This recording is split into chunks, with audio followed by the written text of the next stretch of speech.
Well, hello, class, and welcome to Church in the Community from Moody Bible Distance Learning. This is your fearless leader, Professor Jefferson, and I want to welcome you to week 5. I am sitting in my 7th grade science class, and the kiddos will be here in about 25 minutes, so I wanted to make a quick video for Tuesday to tell you some updates. I finally did finish. Blackboard allowed me to finish grading week 4, or week 3 and week 4. But my wife is having surgery on Thursday at 1:30, so I would really appreciate that you would pray for her. And I am getting a TA this week. So I won't be grading all of your papers, but your papers will be getting graded faster, hopefully, if Blackboard is working. And I know it wasn't working for some of you last night, so I apologize. And I know they're working on it, and Andrew Beatty is advocating for us as instructors and as students. This is important that they get this worked out. So welcome to week 5. Thank you for getting your ethnographic information in on Sunday instead of Monday. I know that's a little strange, but that's how the class was set up, so thank you for flexing with that.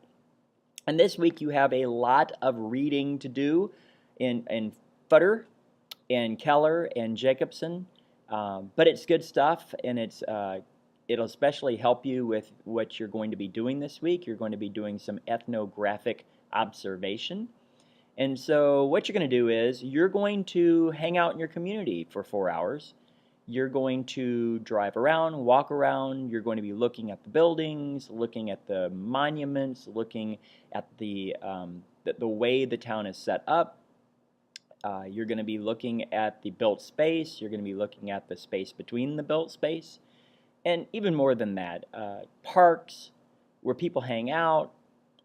What I want you to do in your notes for this week is I've never been to probably any of the places where you live. I want to go there. I want you to take me there.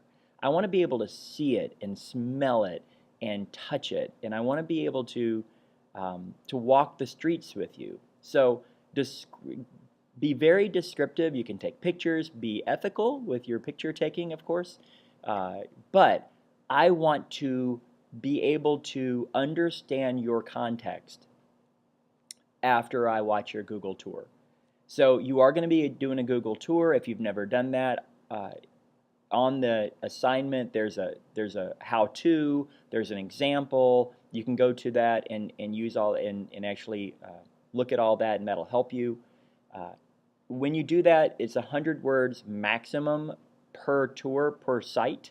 I'm looking for creativity. Like I said, I want to be there. I want to watch this thing and go, wow, I have now been to Cahokia, Missouri, or I have now been to, wherever you live. And for me, it would be Pontiac, Illinois. And as I was thinking about this, I live in a very small town. We have a square. We have a huge a courthouse with a clock. We have what's called the duck park.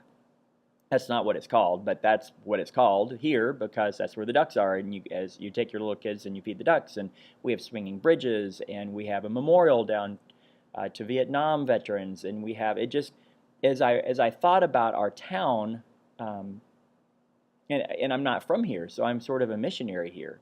So as I thought about our town and about the culture of the town and the needs and the context, that's what I'm looking for. I'm looking for that for you.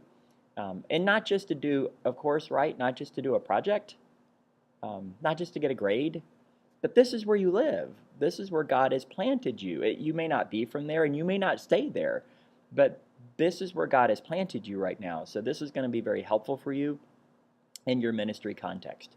So that's the assignment for this week. Your discussion board for this week is, you ready? Piper versus Keller. Piper in one corner, Keller in the other. Honestly, two of my favorite theologians, pastors, preachers, authors, and you're going to kind of figure out where they meet in the middle, because Piper says there is no contextualization of the gospel. If you watch the video, it is Adam sinned, You're a descendant of Adam. Jesus came, died on the cross in your place for your sin. That's how you go to heaven. You may need to learn a language, but there's no contextualization necessary. And then once you read Keller, Keller says there is no universal presentation of the gospel, and he goes on from there. So, that's just the 7:40 bell. So you're gonna kind of get into that. I'm excited about that because these are two brilliant people, and I think if they were sitting at the table, they could come to common ground on it. If they were actually sitting at the table, I want to be sitting at that table. That's a table I would like to sit at. So that's going to be your discussion board this week. Thank you for your patience and your flexibility with Blackboard. And if you can't upload your assignment, just send it to me. Just email it to me. I can go in and manually override and go ahead and put your grade in if you're having trouble with that. The question of the week is this, and this is a very simple question of the week. It's September. Fall is coming. When I say winter is coming, what is your response? I know what my response is. Boo! That's my response. But you may have a different response. So when winter is coming, what's your response? Okay? Thank you for praying for my daughter.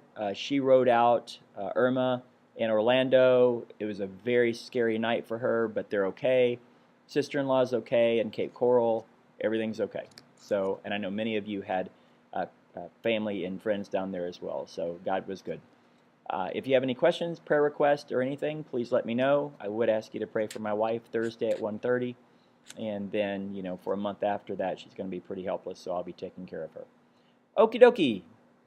That's it. Onward and upwards.